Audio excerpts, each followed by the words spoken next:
आज हामी कोरियामा सस्तोमा सामान कसरी किन्ने सिक्नेछौँ। सबैभन्दा पहिले थेह्यङ माथ, यसको अर्थ ठुलो मार्ट।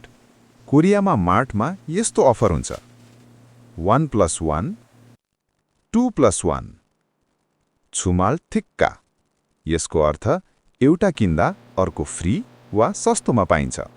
उदाहरण: मूल 1+1 इस्सयो, अर्थ पानी किन्दा अर्को फ्री पाइन्छ।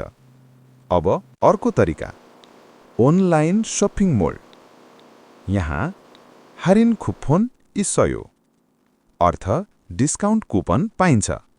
उदाहरण: खुप्फोन रो सागे सायो, अर्थ कुपन प्रयोग गरेर सस्तोमा किन्छु। अब अर्को इम्पोर्टेन्ट, छुङ्गो घरे, जस्तै थाङ्गन। उदाहरण: छुङ्गो रो सायो, अर्थ पुरानो सामान किन्छु। यसरी कोरियामा सस्तोमा सामान किन्न सकिन्छ। अब तपाईँ प्रयास गर्नुहोस्। छनन हारिन रो सायो कमेन्टमा लेख्नुहोस्।